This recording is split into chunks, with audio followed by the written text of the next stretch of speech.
Cultural safety in nursing. The purpose of this presentation is to take a look at the world inside nursing, focusing on cultural safety among the profession.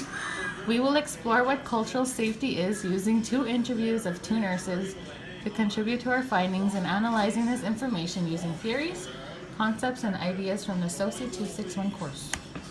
Cultural safety. Cultural safety is centered on the needs of the person receiving care. They decide whether or not they feel safe in that healthcare system.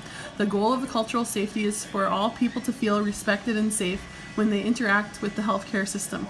Cultural safe health services are free of racism and discrimination. People are supported to draw strengths from their identity, culture, and community. The next slides will include interviews from 2 registered nurses from different areas of employment in different healthcare settings. The interviews are focused on cultural safety in a healthcare setting from both nurses' point of view, and both will be referred to as Nurse 1 and Nurse 2. Question number 1, Nurse 1. Cultural safety centers around the idea that the person receiving care decides whether or not they feel culturally safe in the healthcare system. The idea is to share power. Do you believe this is possible today given the current culture of healthcare? Nurse 1's reply was, it is possible, but lacking in urban healthcare settings. Nurses need to be more culturally competent. More teaching care should be incorporated into nursing classes provided by educational institutes. Nurse 2. Yes, I do. I don't think we're there yet, but we're working towards that. I think that we're becoming more aware of different cultures, aware of the differences in cultural beliefs and cultural practices. With awareness can come action. Question 2, Nurse 1. Can you describe a situation when culturally safe care was provided? Can you describe a time when it was not? Culturally safe care was provided when building therapeutic relationships with clients by listening to their beliefs and asking if there are certain ways to care for them. Once trust was built between us, the clients would prefer me to care for them. When I was a student, a time when culturally safe care was not provided was in one of the hospitals that I was doing my clinical rotation. One of the nurses working was not giving the right care to an Aboriginal patient. He was immobile and needed to urinate, but was being ignored and ended up urinating on himself. Nurse 2. Cultural safe care when it's viewed from the patient's perspective, whether that care is provided as culturally safe as they see it, and culturally safe care from a patient's perspective is often not provided, based on a lack of knowledge. A specific example of cultural safe care would be recognizing a First Nations person has a need for smudging as a practice in their belief system. Another example would be when a Muslim person had to eat a certain diet, or they are required to pray at 12 on Friday, whether or not it's during a workday. Enabling these kinds of things to happen for our patients is important. Question 3, Nurse 1. Based on your experience, do you believe that there are enough resources currently in the system to be able to provide culturally safe care, or are those resources as well as time lacking? Northern Nursing requires applicants to fill out a cultural questionnaire before being hired. If the applicant is lacking any competencies, they won't be hired. This is an excellent way to be sure that nurses who don't practice cultural safety aren't hired in an environment where it is mandatory, where you are culturally aware that it is an Aboriginal environment. Nurse 2. In our situation here at SAS Polytech in the education system, we are working towards that. We can never say that we have enough because we always want to get better and work towards getting better. I think we're doing a better job of recognizing it and looking for resources for students and staff. I think my job at the hospital, we're far, far away from that, far away from being able to provide that care. We have taken resources, taken classes and courses, but the knowledge isn't broad enough for us to be able to say that we're there and that we have enough resources. Question 4. Can you describe what your workplace does to acknowledge cultural differences for both staff and for people in care? For example, is there a First Nations Healing Center? Are there different events or different material courses available? There is monthly smudging of sweetgrass in the nursing station, as well as voluntary cultural classes available to employees in the nursing station. The community usually hosts events and include everybody from the community, such as teachers, nurses, and doctors, to take part. Nurse 2. So here at SAS Polytech, there is a place where smudging can occur. There's a teepee they will bring, opportunity to attend a full moon ceremony, many opportunities to practice ceremonies, even things like soup and bannock or cultural places within SAS Polytech. Within the hospital, there's a place where smudging can occur. We say we want more cultural appropriate, but still work in progress. Working towards that rather than just allowing that, enabling that, and advocating for our patients. Making it accessible is important. Question 5. Do you think cultural safety is a good idea and a goal worth striving for in the healthcare system? Why or why not? Yes, Canada is a multicultural country and everyone deserves the best healthcare and the same competent treatment that everyone else gets. Without cultural safety being practiced in healthcare, we won't be trusted and clients won't come to us to care for them. Nurse 2. Absolutely. We have to strive to achieve cultural safety. Our cultural beliefs and values and practices are a part of who we are. When we are sick, unwell, or recovering, that's a part of healing process. Being able to practice on our own cultural practices and being able to do that in a safe environment and feel accepted, supported, and understood. Question 6. What is cultural safety in nursing and why is it essential in healthcare? Cultural safety is acknowledging your own values and beliefs and putting your biases aside to give your patients the best care possible. It is essential in healthcare because this country is very diverse. There are multiple cultures residing in a city and not one of them are exactly alike. You must be aware of this in order to care for them individually based on their beliefs, not your own. What one culture may see as not offensive, another may. Nurse 2.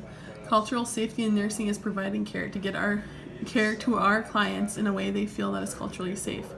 Cultural safety is me recognizing my own biases and thoughts and understandings in a way so that we can start and get better at providing cultural safe care to our patients. Question 7, Nurse 1. Can I ask what ethnicity, age, and area of work you are? I'm a Canadian Aboriginal woman. I am 29 years old. I'm currently working in Northern Nursing and have been for the past 2 years. Nurse 2. Caucasian, European background, Scottish, Danish, and English. Question 8. What ethnicity are the people that you provide culturally safe care? Nursing in the North mostly consists of providing care to the Aboriginal people because it is the reserves that we work for, and so it is just one culture that we are providing care for. I have given my care to many different people of different ethnic backgrounds in the city as a student, and as an Aboriginal person, I felt more uneasy because I was scared that I was going to do something that a person may find offensive, but I didn't yet. Nurse 2. Asian patients, Indian patients from the Indies, they practice different, so we need to seek information, seek to understand, seek questions, because when I can understand it, it enables me to provide culturally safe care. Question 9. What is culturally safe care in your own words? Asking patients for permission before doing something on them, being aware that the patient isn't the same as you, building therapeutic relationships, being respectful and polite, and individualizing care based on a patient's cultural background. Nurse 2. Cultural safety is providing care to patients and they feel it is culturally safe. Respecting their culture, that I know enough about that I can put my own biases and my own culture. What that looks like and contains to be able to look outside of my own and be accepting and non-judgmental, providing holistic care to my patients. Question 10. How do you demonstrate cultural awareness? It is different working in the Northern Hemisphere than in the urban. I'm an Aboriginal nurse working for an Aboriginal community, so I'm already familiar and I'm not biased. Cultural awareness is about myself seeing where my own biases are and seeing what my values and beliefs are. What my culture is, so that I can recognize those biases that come along with it, so I can get past those. Recognize so I can value my patients' cultures they belong with. Question 11. Can you identify a challenge that you had to face in providing culturally safe care? Being in a community where Dene is the first language in each household, I think not being able to speak the language is a big challenge for me in providing the best care that I can. People become frustrated when I can't understand what they're trying to tell me. Here's 2. That barrier of being visibly white, yet I'm a very passionate about learning about all cultures, but more specifically First Nation cultures. Seek to understand, I meet barriers because of people's assumption of me. Question 12. Do you think that culturally safe care is practiced in your workplace? Yes, there are now translators for us nurses to take away the cultural safety barriers we face when not being able to understand any. Home care nurses are also provided with translators on their home visits to improve this barrier as well. Nurse 2. I think that SAS Polytech is doing a good job of awareness, but I would never say we're there. I think at the hospital we still have a lot of work to do there. There's still a lot of judgments being made about our patients, lack of awareness, especially about the trauma that has been caused to our First Nations patients and how that doesn't go away or takes generations to heal. Question 13. What are your strengths when collaborating with individuals from different cultural backgrounds?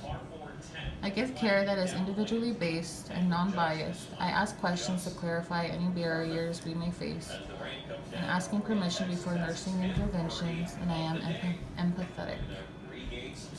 There's 2. I am non-judgmental, aware of the people from different cultures can communicate in different ways. For example, people from the European culture can be very stern and direct and can come across as rude, but in fact that is just their culture. Collaborating and understanding these cultures are different, so I can respect, value those cultures from mine. Being open to understanding, gaining information, and being exposed, gaining more knowledge. Question 14. What about your weaknesses? I think my only weakness right now is not being able to understand clients whose first language isn't English. It's a big barrier, and if I could speak so many different languages, it would be helpful, but that's not really realistic. We are getting by with the translators in the facility, and it has made a really big difference in communicating with those who can't speak English well. Nurse 2. Eye contact, for example. To me, eye contact demonstrates caring, and First Nations tend not to make eye contact, which is a big barrier for me. How can I let my patient know I care for them without making eye contact? But that's not the case. It is just a cultural difference. Question 15. Was there ever a time where you felt culturally unsafe in a healthcare environment? I am basically new to nursing with almost 2 years of working as a registered nurse. I started as a grad nurse in an Aboriginal community where I'm originally from. So no, I haven't felt unsafe, but I do plan on working in an actual hospital in the city to get a glimpse of how work there would be. Nurse 2. For myself, no, but I have seen other people in situations where they're not getting culturally safe care by my colleagues. One example I can think of was where a gentleman I was taking care of was very sick and we had to make a decision about his care. I looked to his wife for that I looked to his wife for that, but in that particular culture, men and women aren't seen as equals. The man is seen as a higher than the woman. The decision fell to the oldest son even though he was just a child. I got myself into trouble for looking for a decision from the wife when in fact it's the eldest son that made those decisions. Conclusion. The information gathered from the interviews tells us that providing culturally safe care is different in different environment settings where they work. Nurse 1, being an Aboriginal nurse working in an Aboriginal community, feels that she doesn't have to be too culturally safe as she is familiar with the culture. Nurse 2 felt that cultural safety isn't practiced enough in the urban settings and that the teaching from school is never enough. Cultural safety means that you identify your own beliefs and biases. It requires you of questioning your own attitudes and assumptions and then being open and accepting of others. Cultural safety not only empowers the person receiving care, it also empowers the healthcare professional, giving the care as it is action-orientated. And unlike cultural awareness and cultural sensitivity, it challenges and addresses power differences and social inequalities. Any questions?